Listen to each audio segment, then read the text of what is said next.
Welcome to Politics Done Right. I am your host, Egberto Willies.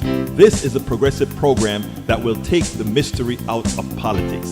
This is the program that will encourage you to make sure government becomes we the people. Whether you are liberal, progressive, conservative, or otherwise, you get to air your point of view. We are an independent media outlet that, unlike mainstream media beholden to corporations, we only owe allegiance to you.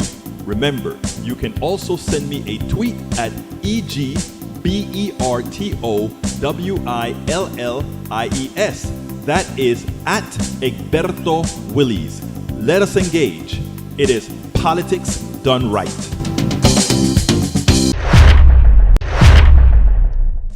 Hey folks, welcome to one more edition of Politics Done Right. I'm Egberto Willies, your host. Thank you so kindly for being part of the show. We are going to have a great show for you today. In the house with us this afternoon thus far is, on the bottom of the list, Eric Hayes from Kingwood, Texas.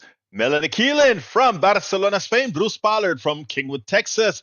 E2247 from I don't remember where. Yvette Avery Herod from Atlanta, Georgia. Bridge MCP from upstate New York. AVQ from Brooklyn, New York. And did I miss anybody? Not yet.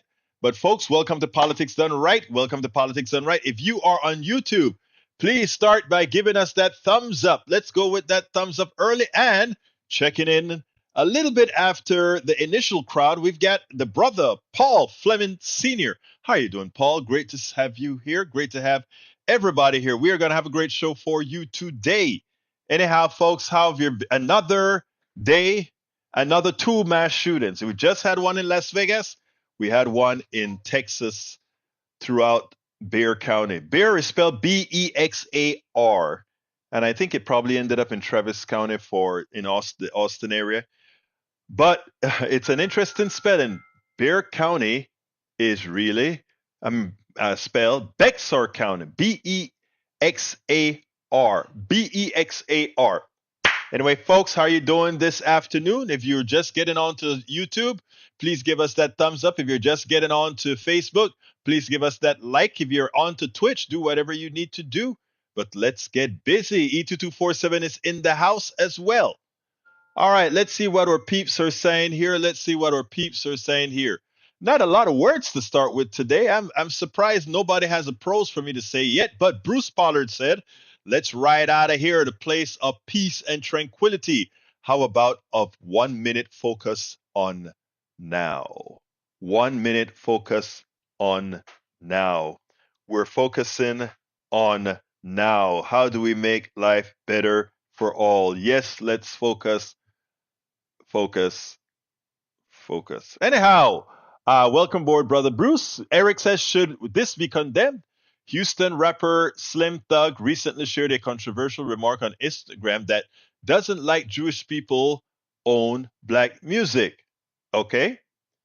You want me to condemn that a rapper said something? Okay, I condemn that a rapper says something racist. All right, have done it.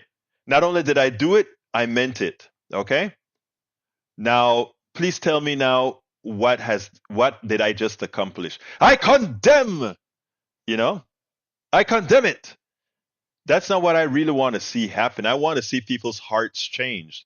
I want to see people's minds changed. I want to see real change. I want to see systemic change, including in the industry where we have rappers that can go out and say whatever they like. And the industry, the private sector, supports it perfectly, that you can go and say whatever misogynistic thing you want, racist thing you want. All these things you can say in all these songs.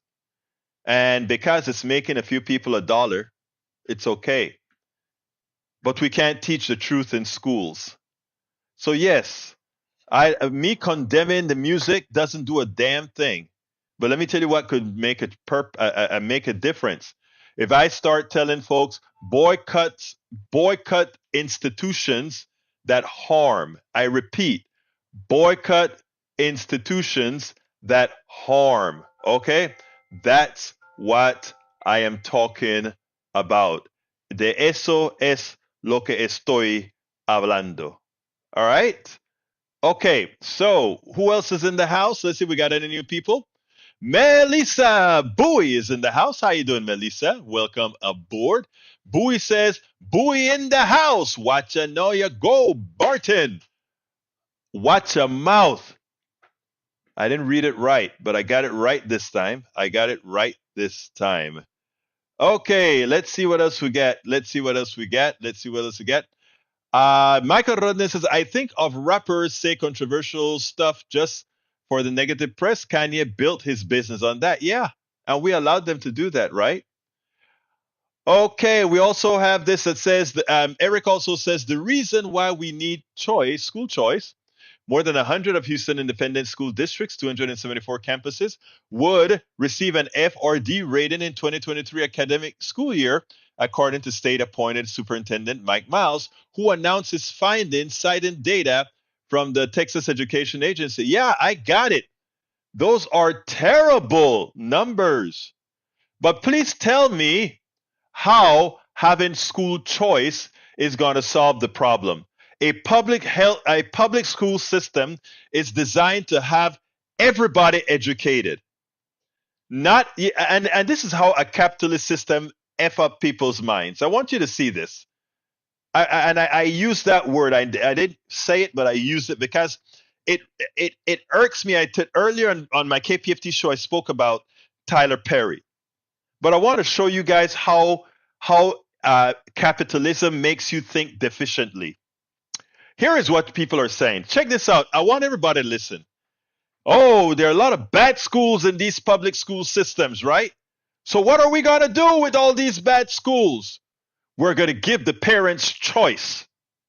And the choice is parents, because if your kid go to a bad school, we will give you the choice of going to another school, including a charter school which you pay for. And what Texas was trying to do is give every parent that want to move their kids into a private school $8,000 per kid. Of course, that can't pay for the private school. So the only people who are going to get to take advantage and get a tax break are the rich people who put their kids in private school. They get some of that money back. But so we're talking about, okay, for these private schools now, you got the choice to go somewhere else. But if you ain't got the money, choice doesn't mean anything. That's what I try to teach people about when people talk about capitalism is freedom. Capitalism and freedom are mutually exclusive. If you think competition means freedom, then you don't understand freedom. One of the reasons that I want the oil companies nationalized, why I want the electric grid nationalized, why I want healthcare nationalized, and why I want certain other aspects of our economy nationalized is because that is where we get freedom, because everyone has equal access to that. Then if you want a pizza, you can go to you can have a choice in pizza or not have pizza at all. That belongs in the capitalist market, if you will. But for things that you must have, we must have two things to mitigate all of that: basic income, as to make the economy continue to function, as well as the nationalization of these particular entities. That is where you have a perfectly bifurcated economy that works. Okay. Now, when it comes to schools, let's get into that, Hayes. And thank you, Hayes, for bringing this up, because this is a conversation that must be had. When it comes to schools, schools are nationalized. That's how people look at it. But here's what's not nationalized. What's not nationalized is the parents of the kids not living in a domain that gives them the ability to be nurturer of their kids. And generation after generation, it gets progressively worse. When I was at home, my mother stayed home while we were in elementary school, etc. And she nurtured us. She made sure that we got things right. She made sure that we did our homework, all that sort of thing. We were nurtured. We weren't latchkey kids. We didn't have to get into trouble because there was nothing to do. We made enough so that one parent could do what they needed to do. Now we're asking parents to somehow work 60 hours a week so that they can pay the bills that they have, and at the same time be able to do homework with kids, and at the same time be able to be able to figure out if their kid's school is doing right.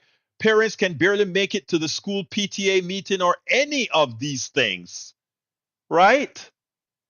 And then we ask why the schools fail. The schools fail because the parents fail. Why the parents fail? Because the capitalist system has failed the parents generation after generation after generation. That's why in more affluent areas, the high school systems are great, right? It's amazing. You go to certain parts of Houston, great school systems in the same Houston Independent School District. They all get the same amount of money per kid, but the parent involvement, all of that's different. We have to solve problems. We don't have to throw out rhetoric. Solve problems, not point out rhetoric. All right, let's continue talking. Paul says it's an open admission in front of cameras, said out loud to the nation that House Republicans, the senior House Republican, is actively running cover for criminal insurrection. It says Chris Hayes on Mike Johnson vowing to blur the January 6th footage, protect right. It's amazing, right? Fleming, who would have thunk it? The law and order party wants to protect, they want to release all the videos so that people can doctor the videos, right? But at the same time, they want to protect the faces so that faces that the FBI haven't yet picked up, other people would see them, turn them in, and they'll go to trial because there are thousands of them that belong in jail. And the FBI doesn't have the picture of them all, right? So it's amazing how these crooks want to continue the crookery. Okay, Michael Rudden says Tyler Perry. The Boondocks did a whole spoof episode on him. Curious how many of you watched it so long ago. Pause. What are you talking about? The Boondocks did a full of. Why don't you send me that link? I'll be interested in seeing that link. Rudden, I have some issues with Brother Perry. In fact, I did you remember, guys, in 2019, I did a piece on him. I had one of my activist journalist friends out there. She was outside of his studio where they have it all gated. It's in a gated community in the middle of the ghetto. And then we went inside and outside to show you how, well, you guys get it. I'm going to write my little thing a little later. Okay, anyhow, let's see what else we got here. Paravet. E2247, 260 Palestinians have been killed and 3,200 wounded in the West Bank since October 7th. That's a lot.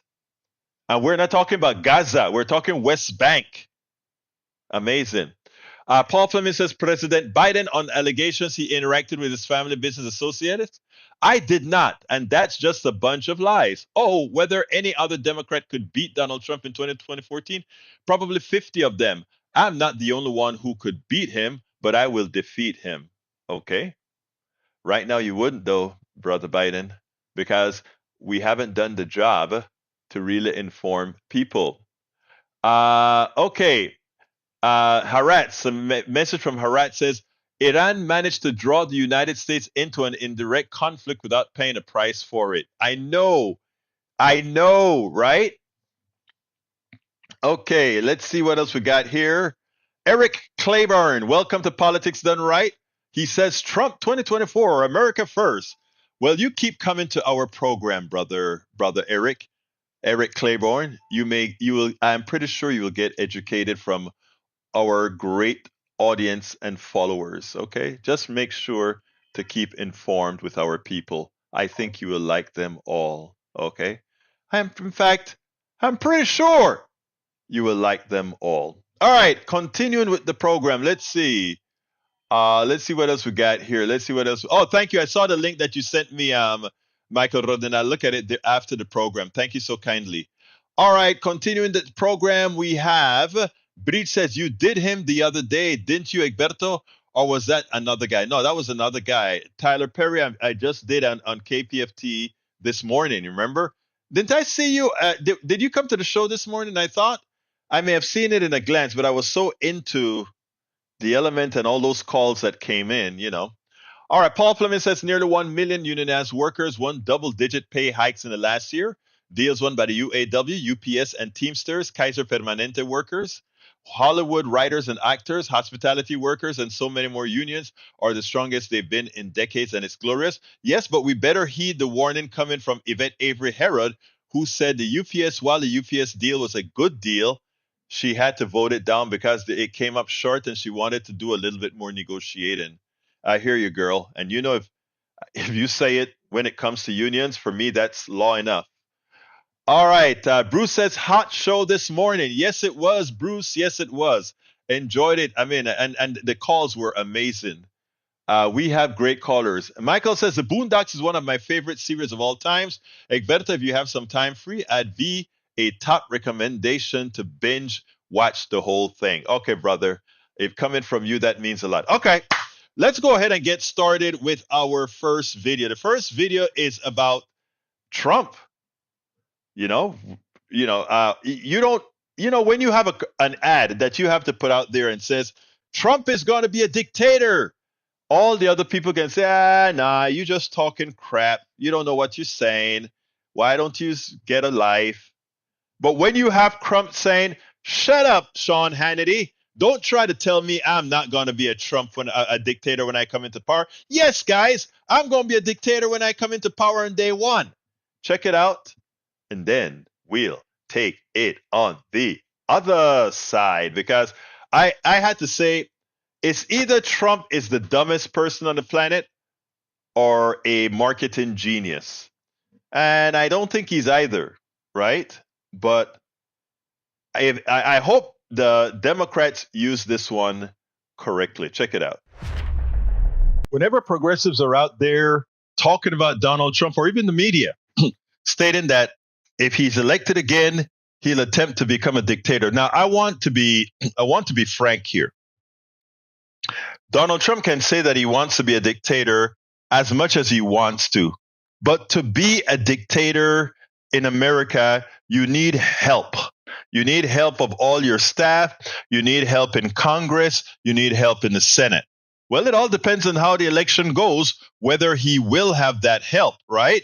Whether he'll have that help in such a manner that also the military will conform to him. I'm not sure about that, but I do know that because most people follow the rules, there's a good possibility that when he gives executive orders, they will be executed, especially if all he brings are his yes men. So the question is, does he want to be a dictator? And it's clear.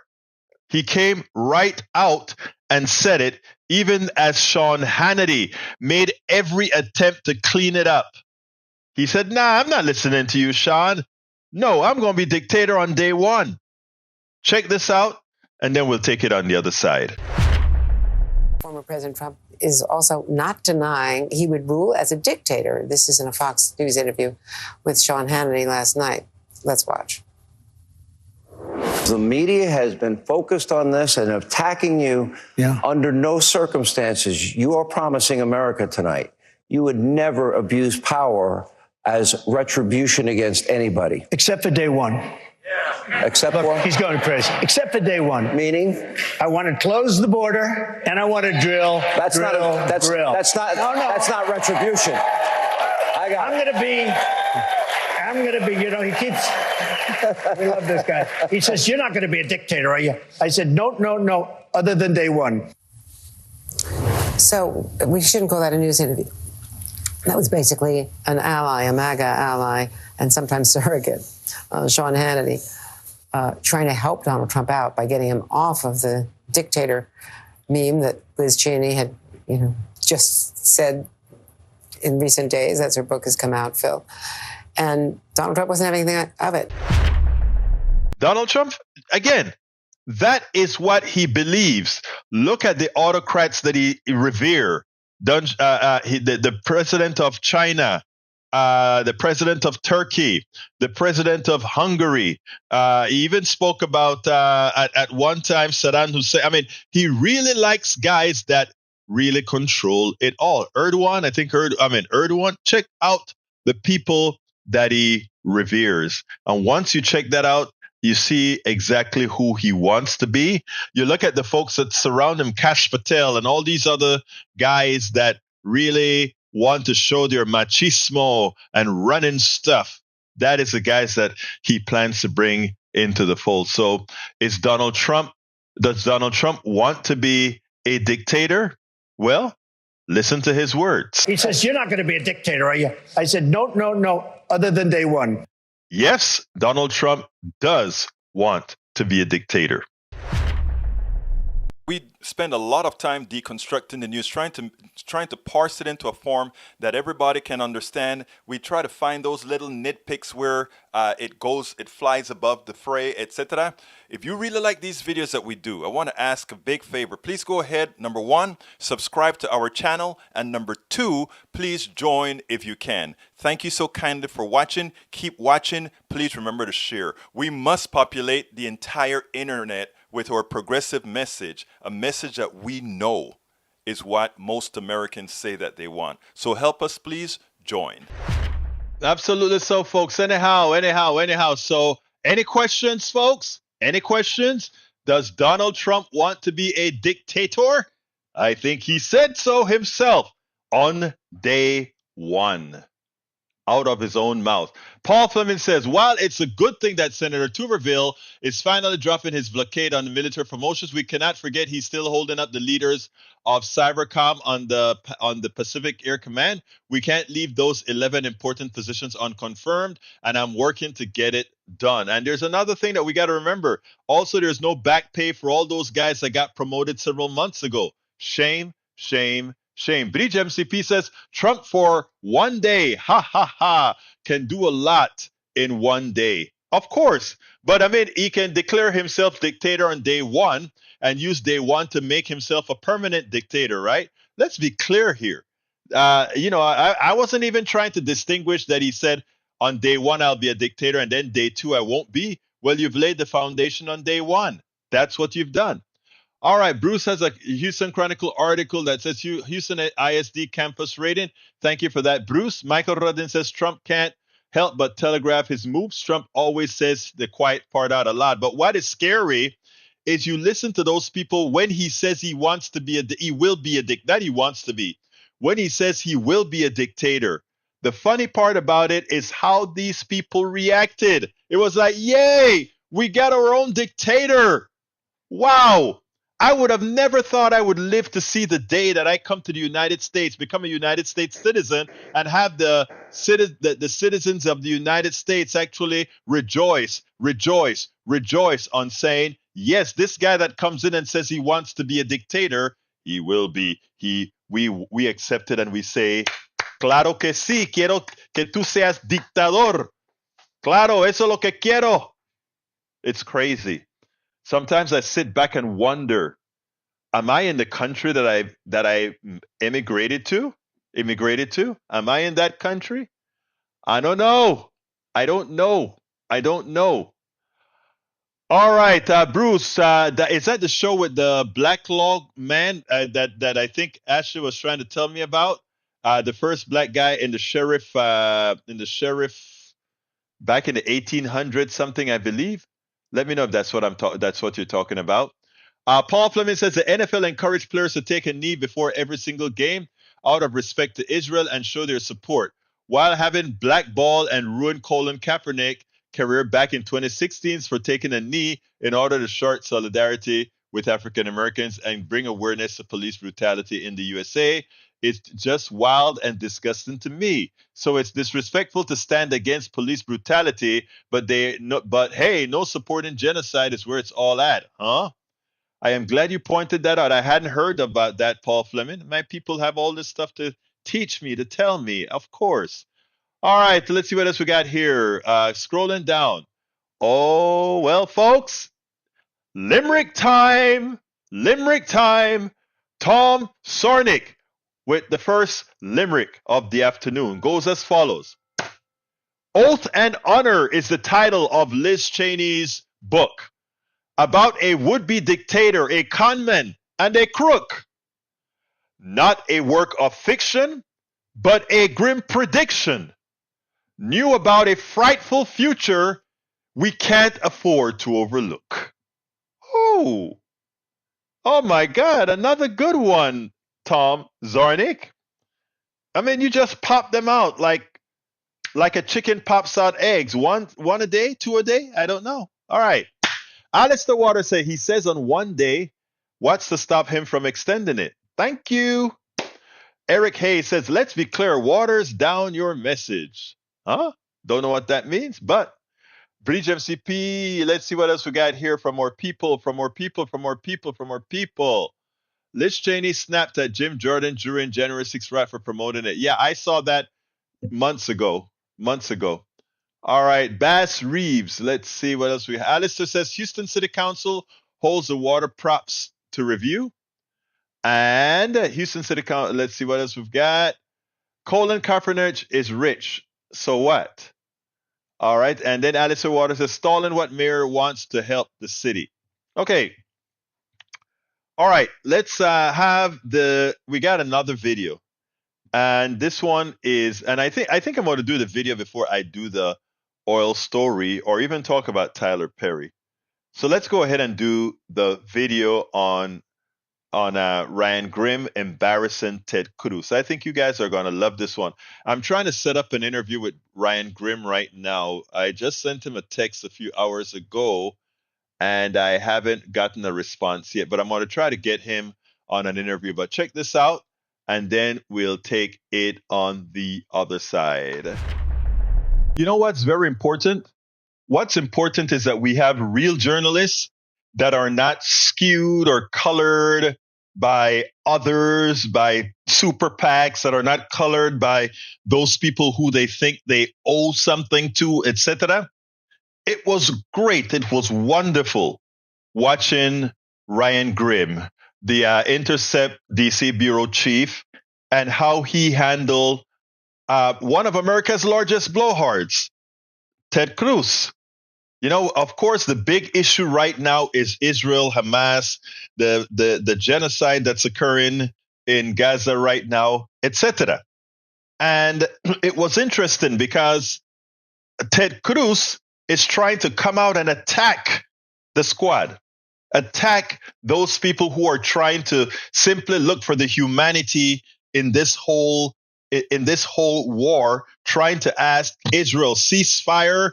Let's go ahead, and this needs to be negotiated down. As Obama would say, there's blood on everybody's hands. Let's calm it. Let's stop the killing. Let's stop the destruction of people's homelands, etc. Well, of course, you know, I guess Ted Cruz thought when he was being interviewed by Ryan Grimm, somehow he forgot that this isn't just standard mainstream media that allows you to say at will, don't interrupt you as you are making a horrendously bad point to make sure context is maintained. Well, you know what? He got caught. He was up against Ryan Grimm. Watch what Ryan Grimm did and how he did it. And in the process of doing it, well, let you listen to it and then we'll take it on the other side. Here is part of his exchange with journalist Ryan Grimm.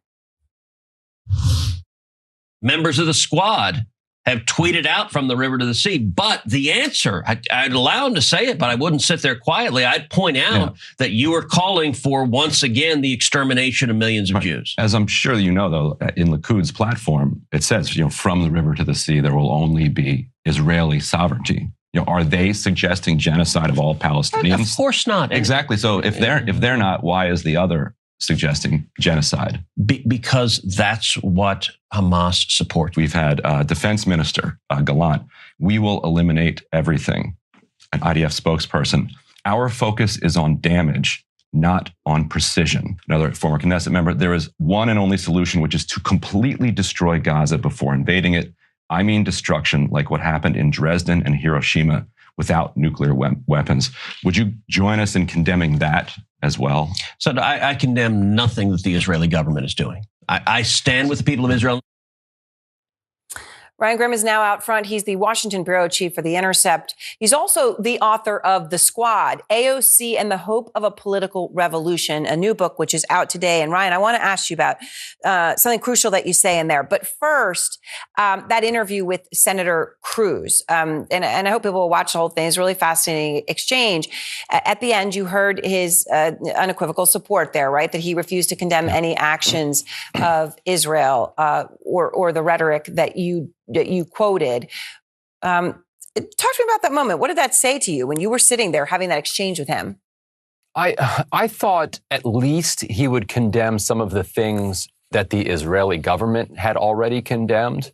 Like, you don't have to get in front of them. Like, for instance, the minister who floated the idea of nuking Gaza was roundly rebuked by other members of the Netanyahu cabinet. So it was striking to me that Cruz couldn't even go as far as members of the very far-right Netanyahu cabinet. And I was just trying to, in that interview, find some common moral plane because, anytime you have anybody on who's remotely critical of Israel, the interview starts with, will you condemn what Hamas did on October 7th? Today is December 5th. We're still having news cycles organized around that question from 2 months ago.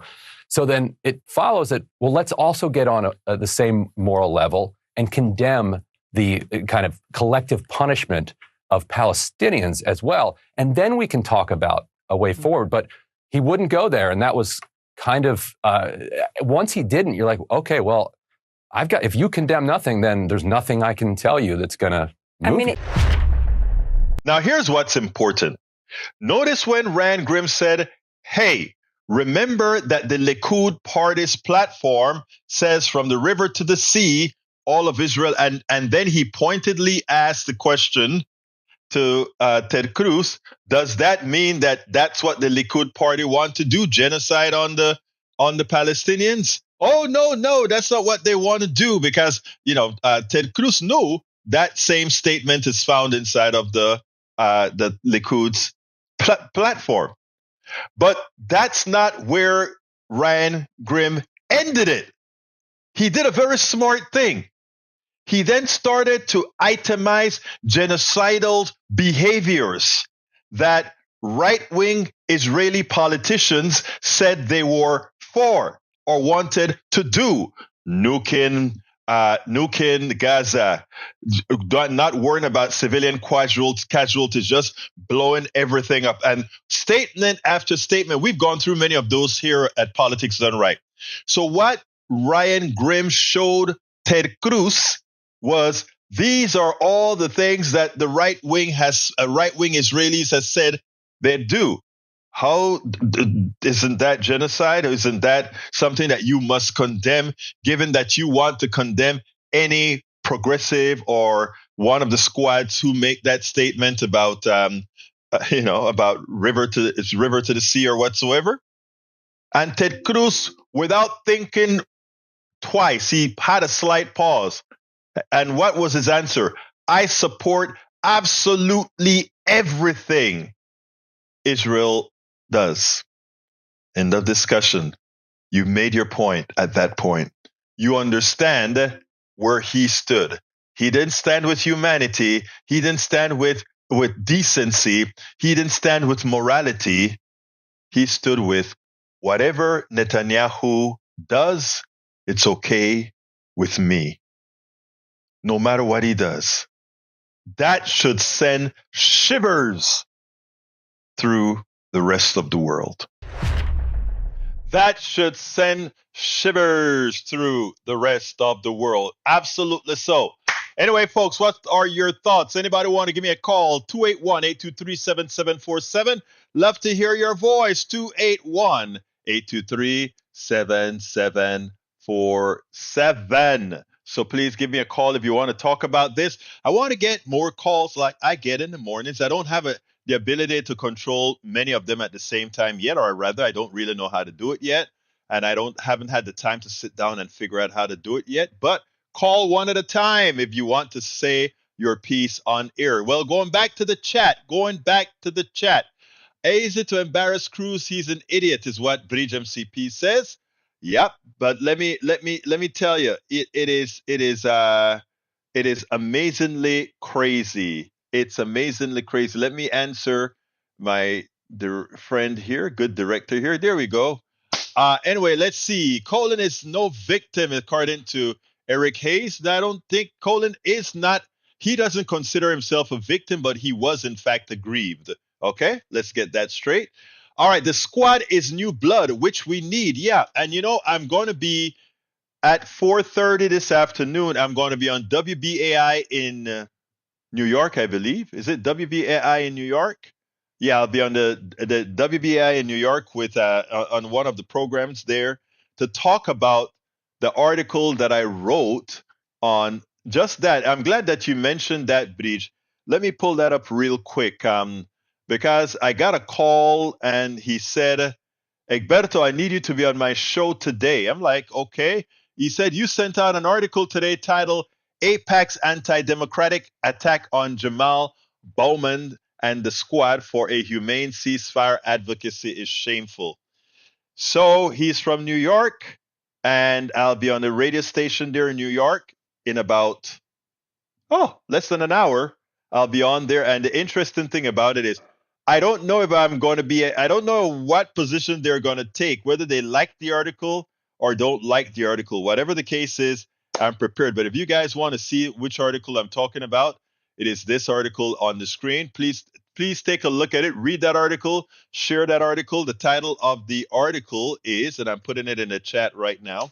Title of the article is AIPAC's Anti-Democratic Attack on Jamal Bowman and the Squad for a Humane Ceasefire Advocacy is Shameful. And that this goes into what oh yeah, that's right, Radnin. So you should be able to hear me. I think it's WBAI in New York. So you'll be able to hear me at 4:30 on that station.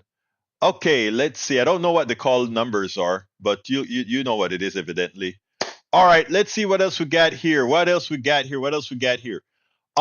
I want to talk a little bit deeper about what Bridge has to say when she said we need the youth. Most of the young people, they're not anti-Israel.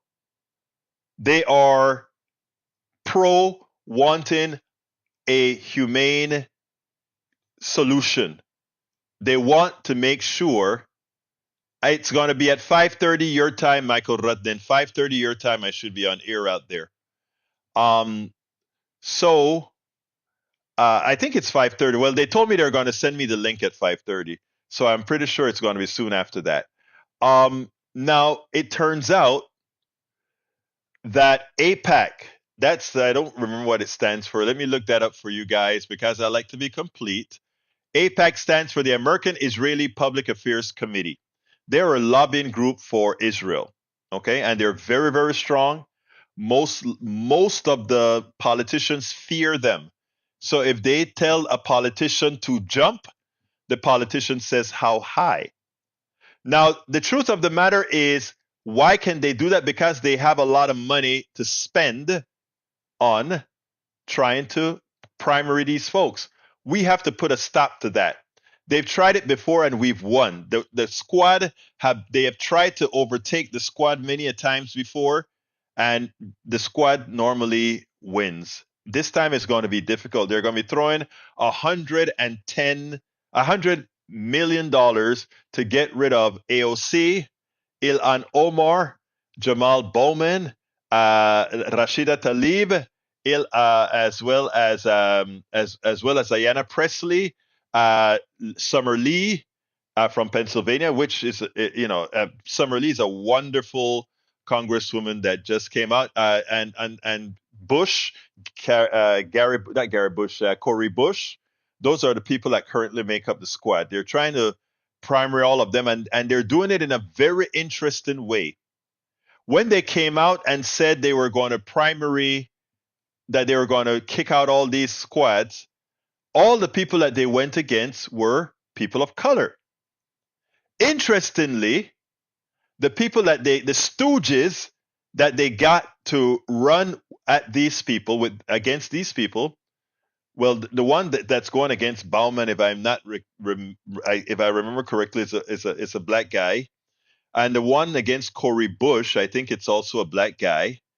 I don't know what they have for Rashida Tlaib. I think they were offering somebody $20 million to run against Rashida Tlaib. This is a foreign a company that is attempting to buy our elections. All right, let me continue with what people are saying. Paul Fleming says, if I missed something that you said, just tell me to read it again or put it in the bottom of the chat and I'll get to it because the chat keeps going.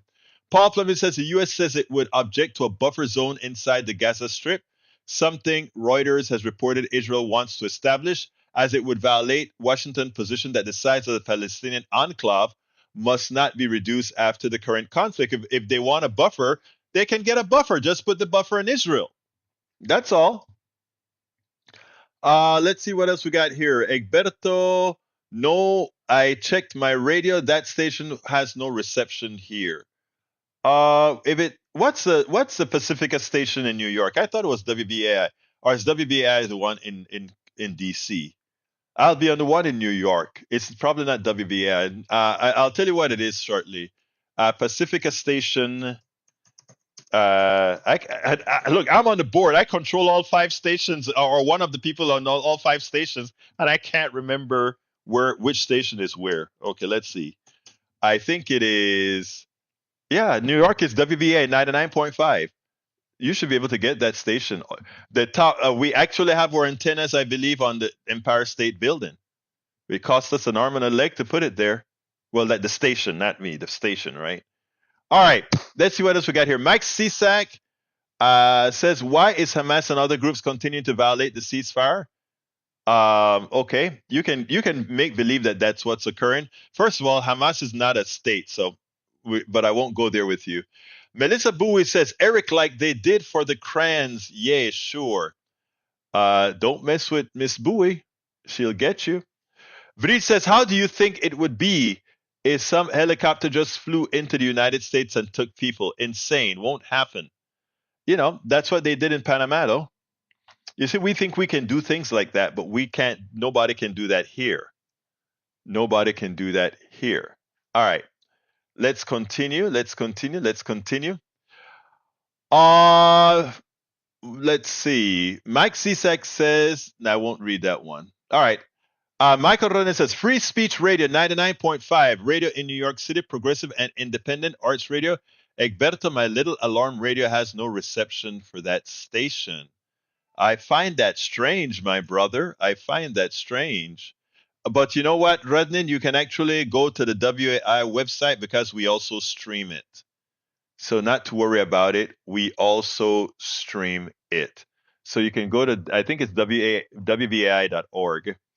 All right. Give me a call, guys. 281-823-7747. I'm going to go to the next subject otherwise. 281-823-7747. And what's that last subject that I want to talk about? The title of that subject is Republicans.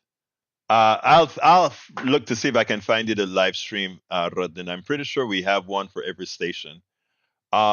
Republicans advance Boebert plan forcing taxpayers to foot bill for big oil's mess. So it's not enough that they destroy the atmosphere as they drill and unleash one of the most greenhouse gases out there, which is methane. It's not enough that they made sure that we continued burning fossil fuel by hiding the reality of what burning fossil fuels does to the environment, to the atmosphere. It's not enough. But as they pollute, and let me give a little bit of knowledge here in how we drill wells, okay? When you're drilling a well, there are many ways to do it. There are some ways that do things correctly and some ways that do things incorrectly. If you drill a well, you go through several layers of earth, several different structures. And the way it happens is you may have your topsoil. Under your topsoil, you have what's generally known as where you have your water table. In other words, the water resides enmeshed in the dirt, right? But there's a water table there. And below the water table, there are rocks and that sort of thing. And below that, you normally find your substructures where there are hydrocarbons in different forms, whether it's in pasty form like a grease, very very thick oil. You could also have it in good light crude. You could have it as gas, etc. So the way to drill a proper well is if you're going down to that well. As you're going down in that well, you want to put casings with cement that fuses that casing against the earth so that all the layers remain intact. Now, if you start producing oil, right, in what they call an open hole well, if you start producing oil and the oil is, of course, below the water table most of the times, right? The oil is below the water table, and you start to bring that oil up. As the oil comes up, it pollutes and by the way, I know this stuff because I wrote some software that had to blow holes in the casing at the level where the oil was. So you have soil, water level, whatever, oil, and we find where the hydrocarbons are using some neutron capture, and then we blow the holes where the oil is. It goes into the casing, and then it goes up into that pipe. It bypasses the water layer where it won't be able to pollute the water and go out. Now, what happens a lot of times is, first of all, the people who build these wells, they do shoddy jobs. And how do we know they do shoddy jobs? In certain parts of Pennsylvania, people would turn on the water from their wells and gas comes out. They can light the water. That is what happens, right? Whenever your substrate, the water table, gets polluted from the extraction of gas, whether it be fracking or some other system being used, whenever you break that layer that connects that surface to the gas or whatever, it pollutes the water table.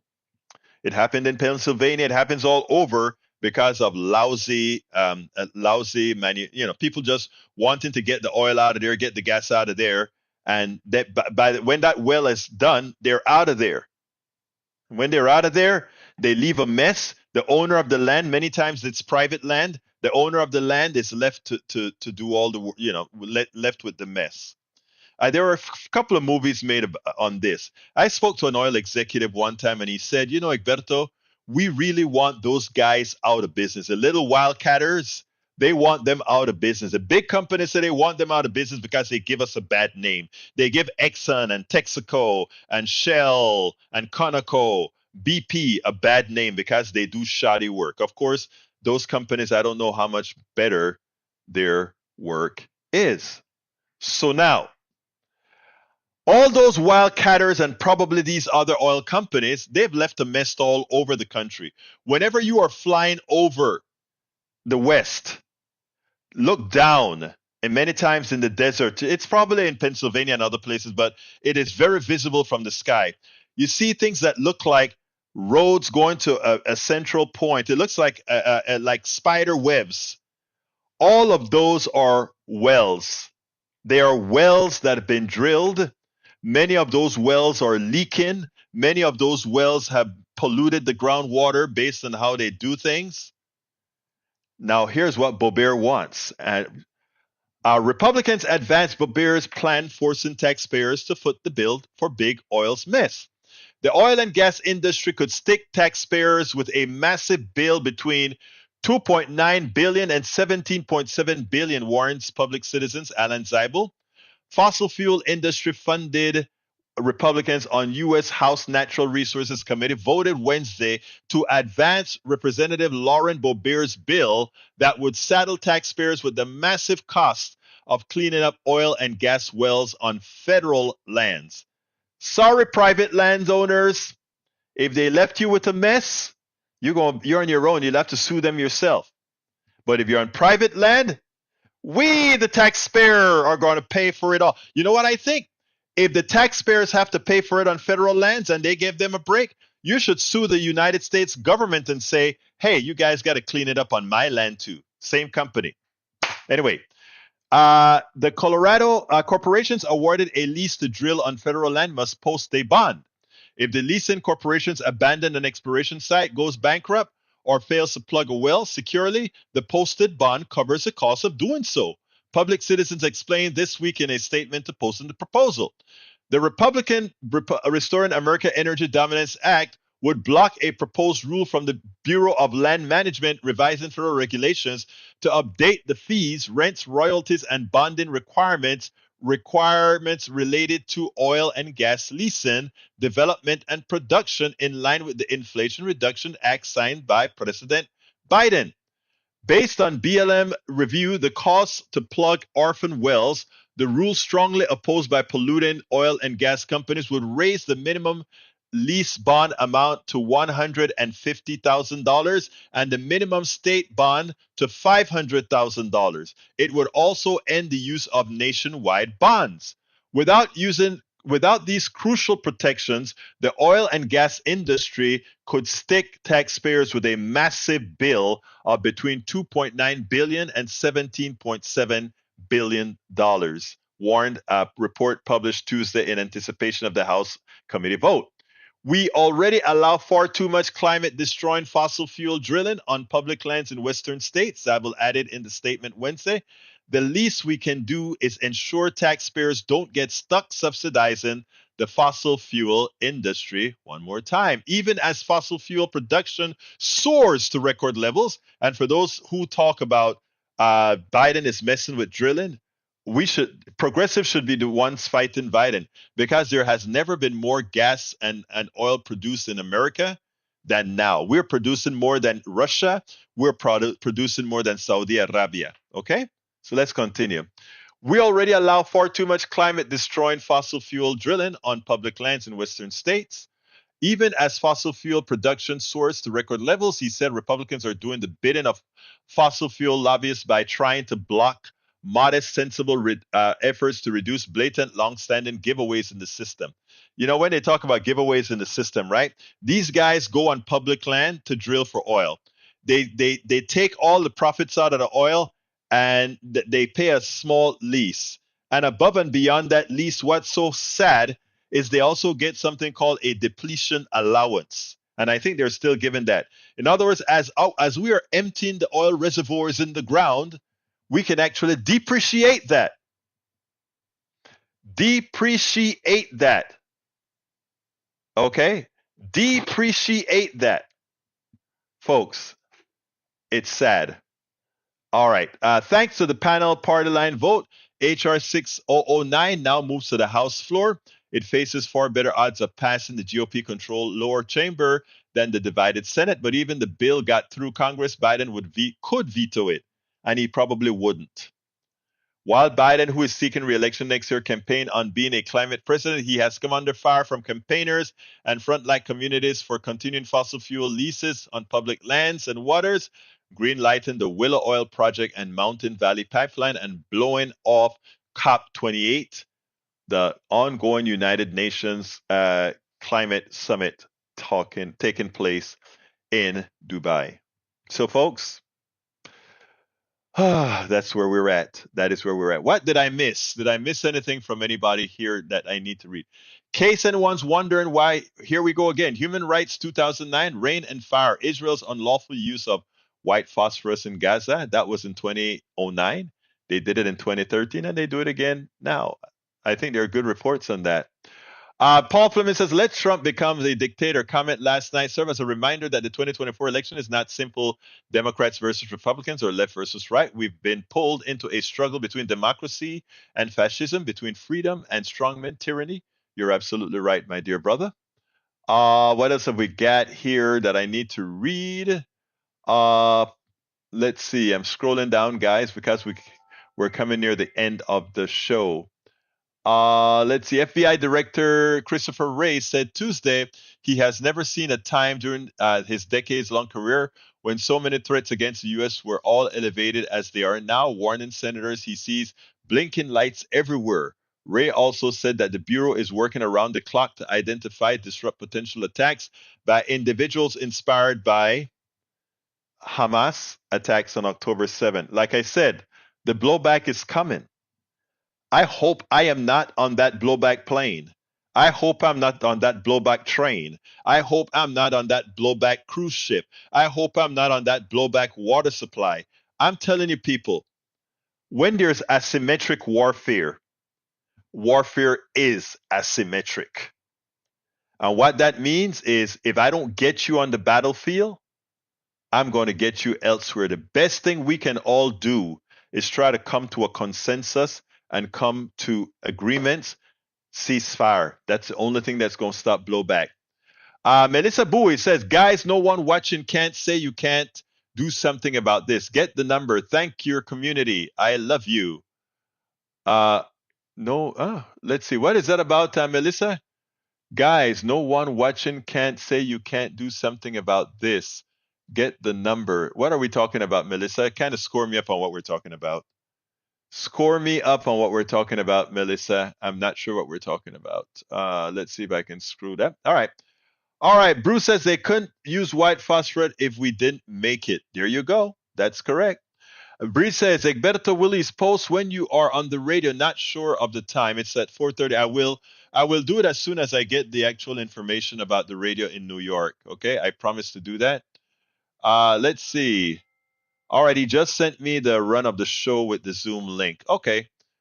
So he just sent it to me. He just sent me an email saying, so what I'll do is I'll post something about it.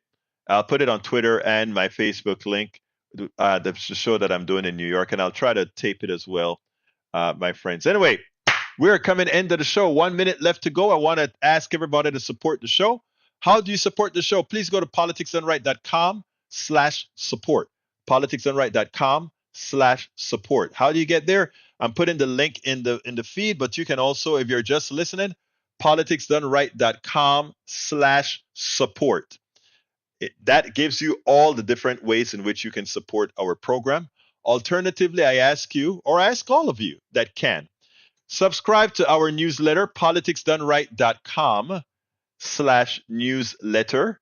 Again, that is politicsdoneright.com/newsletter. Become a paid subscriber, and you can read all the books that I've written on that subchat. But better, every subsequent book that I write will also be on that. Melissa says, I'm talking about all the messages given by 2247. I got you, Melissa.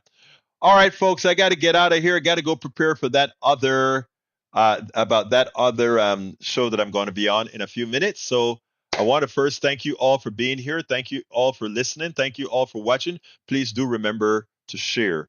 This is how we get the job done. Thank you so kindly. My name is Egberto Willis. This is Politics Done Right. And you guys know exactly how I end this baby. I am what? Out.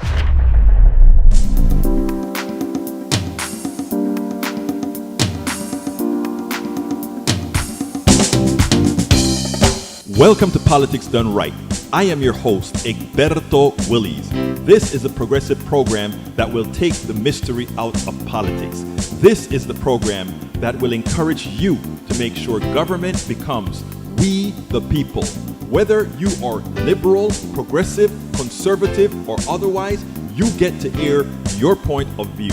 We are an independent media outlet that, unlike mainstream media beholden to corporations, we only owe allegiance to you. Remember, you can also send me a tweet at EGBERTOWILLIES. That is at Egberto Willis. Let us engage. It is Politics Done Right.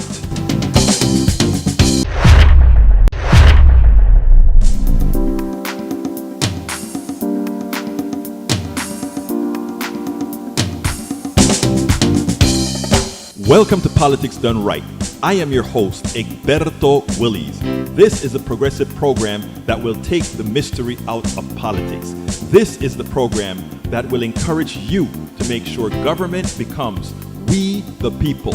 Whether you are liberal, progressive, conservative, or otherwise, you get to air your point of view. We are an independent media outlet that, unlike mainstream media beholden to corporations, we only owe allegiance to you. Remember, you can also send me a tweet at EGBERTOWILLIES. That is at Egberto Willies. Let us engage. It is politics done right.